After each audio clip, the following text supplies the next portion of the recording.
first week, make sure you watch out for pranks. 3 friends of mine made the Polyjuice Potion quite popular and now everybody's making it. It looks something like this. This is just an example. It's just, you know, an odorless, colourless gas. But the idea is that when you drink it with some...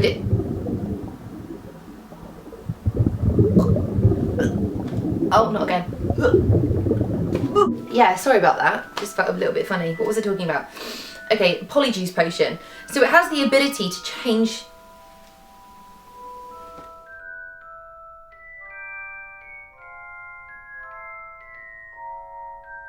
Hello everybody! If you're watching this, then I'm pretty sure you will have just received your Hogwarts acceptance letter. Congratulations, I'm really excited for you. It's been like 10 years since I've graduated, so I put my uniform on today and it still fits, hooray! I've seen that there's been loads of back to school videos here on YouTube, but there hasn't been any for witching and wizarding families. If you are from a muggle family like myself, then you'll be familiar with YouTube, and I thought it'd be nice to have a back to school for Hogwarts students video. So here goes.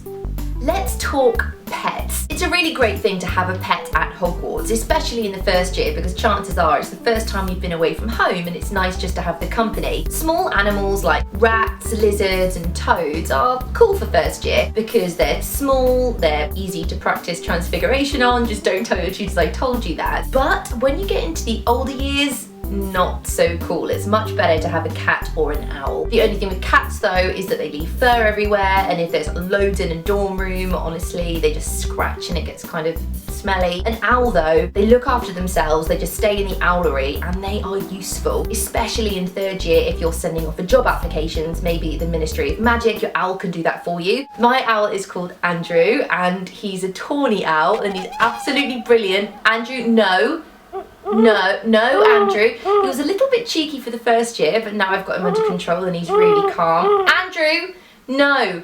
But yeah, with your acceptance letter, you would have got a shopping list. There are some things that you can scrimp on, but other things absolutely just splash out, and that includes wands. Wands are your baby. Your wand is your own and it's nobody else's. You just can't go secondhand with it at all, and Ollivander's will absolutely sort you out. Mine is a 12¼ pine with a unicorn core, and it's brilliant. I love it. It feels like it knows me. So definitely don't scrimp on wands. However, you can go secondhand on some books, but word of warning, be careful that past students haven't placed small curses and hexes on them. This happened to me and it was so embarrassing. I was opening up my copy of 1000 Magical Herbs and Fungi in a potions class, and a past student had placed this stink bomb hex on it, and I opened it up and it made me want to audibly be sick, and the entire class had to clear potions. So just make sure you check for that first. Travel to Hogwarts. There is only one way to get, well, technically there's only one way unless you have a flying car, but don't do that. A massive disaster.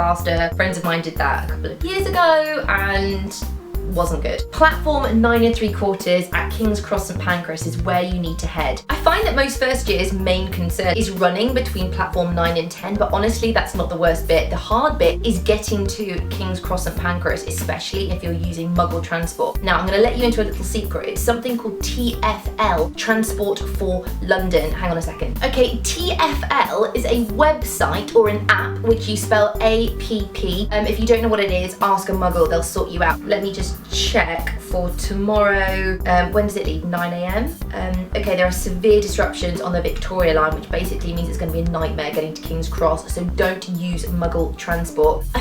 I'm pretty sure that there is a fireplace in the caretaker's office near platform 3 at the station, so maybe travel by Flue powder instead. If you haven't done that before, don't worry, I'll just show you how to at the end of this video. Okay, so you're on the train on the way to Hogwarts, but the train journey is quite long and you can get hungry. It was a tradition of my friends and mine to buy a chocolate frog. We used to get one of these every single train journey up to Hogwarts, but these things jump around loads. It's actually kind of annoying, so I suggest when you open it to hit it with a Confundus charm first. It confuses the chocolate slightly, and as soon as you take your first bite it will just stop moving, but that's a handy little tip for you. So the thing you're probably most worried about is the sorting hat. All I can say is take a deep breath, relax. Honestly, it's fine. The sorting hat wants you to be happy. And also, if there's a house that you really, really, really want to be in, the sorting hat will always take that into consideration. It kind of has some foresight, and it will make sure that you're put into the house where you are going to do your best. Enjoy it and know that whichever house you end up in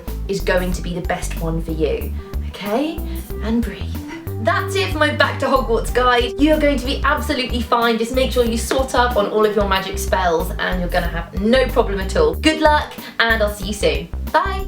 Okay, so this is how you use Floo powder as promised. Now you just want to put a bit of Floo powder into your hands, and then all you need to do is say the name of your destination out loud, but make sure it's nice and clear so you end up in the right place, and then just throw the Floo powder into the fire, and that's all you need to do. Okay, should we give it a go? Platform 9 3/4.